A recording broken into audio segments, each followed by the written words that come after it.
एक भाई के रूप में आशीर्वाद हमेशा दिया है। एक छोटे से कार्यकर्ता के रूप में हजारों लाखों कार्यकर्ताओं की मेहनत, उनके कठिन परिश्रम से आज मुझे यहां पर पहुंचने के लिए जिन लोगों ने ये त्याग किया, उनको भी मैं नमन करना चाहता हूं। मेरे परिवारजनों, कोटा बूंदी संसदीय क्षेत्र मेरा परिवार रहा है। जब से मैं चुनाव लड़ा हूं 2003 से, जिस तरीके से बेटे और भाई के रूप में आशीर्वाद दिया है, यही है मेरी ताकत है, यही मेरी प्रेरणा है। आपने मुझे 2019 में सांसद बनाकर भेजा। लोकसभा अध्यक्ष के रूप में भी मैंने कोशिश की संसदीय लोकतंत्र की मर्यादा, प्रतिष्ठा को बढ़ाया जाए, दुनिया में भारत के लोकतंत्र की ताकत को और मजबूत किया जाए। मैं आज खुशी से कह सकता हूं, माननीय प्रधानमंत्री नरेंद्र मोदी जी के नेतृत्व में संसद के अंदर 20 साल के अंदर सबसे कामकाज ज्यादा हुआ और सबसे ज्यादा विधेयक भी पारित इस संसद के इतिहास में हुए। एक ऐसे विधेयक जिनको हम बरसों से इंतजार कर रहे थे। मुझे पता है कालखंड में कैसा परिवर्तन आता है।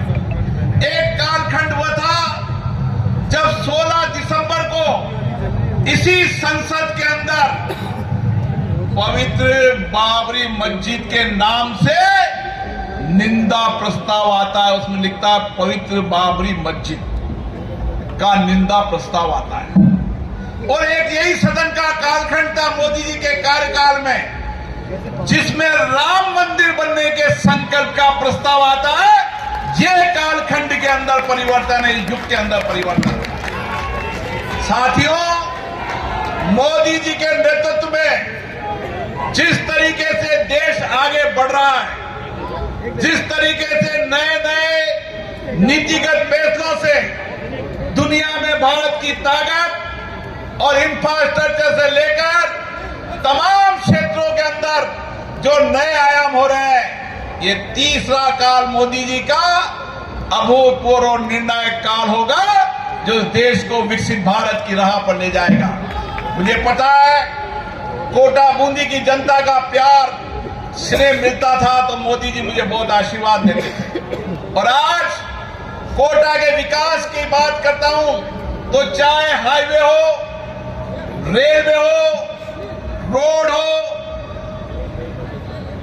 पासपोर्ट ऑफिस हो, जो बुनियादी सवाल थे वो सारे बुनियादी सवाल इस कार्यकाल में पूरे हुए हैं। नहरों में पानी पहुंचे, हर घर नल पहुंचे, ये भी मोदी जी के कार्यकाल का ही फैसला था। साथियों, एयरपोर्ट का सवाल हमेशा रहता है और मैं मोदी जी को धन्यवाद देता हूं। पिछली आम सभा के अंदर उन्होंने कहा था कि मुझे अध्यक्ष जी ने एयरपोर्ट की बहुत चर्चा की है। मैं माननीय मुख्यमंत्री जी को धन्यवाद देना चाहता हूं। 6 महीने तक कांग्रेस की सरकार ने एयरपोर्ट के डायवर्जन का पैसा जमा नहीं कराया, जिसके कारण से एयरपोर्ट बहुत जल्दी शुरू नहीं हो पाया। मुख्यमंत्री जी ने आते ही 20 दिन के अंदर एयरपोर्ट का डायवर्जन का पैसा जमा करा दिया। एयरपोर्ट की सारी औपचारिकताएं पूरी हो चुकी है। डीपीआर बनने के बाद इसी अगले कार्यकाल के अंदर एयरपोर्ट का निर्माण कार्य भी शुरू होगा। जहां तक कोटा की जनता का प्रश्न है, मैं लोकसभा अध्यक्ष के नाते भी मैंने कोशिश की कि हर समय आपके बीच में रहूं।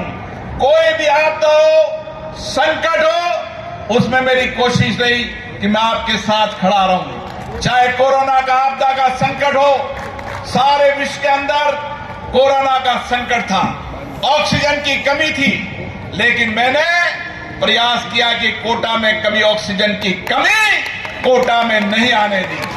साथियों, वो गरीब के जीवन के हर दर्द को मैंने समझा है, गरीब की पीड़ा को मैंने देखा है। मैंने देखा जेके लोन में जब बच्चे मर गए थे तो गर्भवती महिलाओं की हालत देखी, तो मैंने जन सहयोग से गर्भवती महिलाओं को अच्छा पोस्टिंग ले। मैं कामों की बात नहीं करना चाहता। ये चुनाव देश को परिवर्तन के चुनाव हैं। ये चुनाव मोदी जी के नेतृत्व में देश को आगे बढ़ाने के चुनाव हैं, और इसीलिए मैं फिर आपकी से आशीर्वाद मांग रहा हूं। मैं आपका बेटा हूं, आपका भाई हूं। इसी धरती से मैंने राजनीतिक जीवन शुरू किया है, और मैं कभी इस धरती के प्यार आशीर्वाद को कभी नहीं भूल सकता।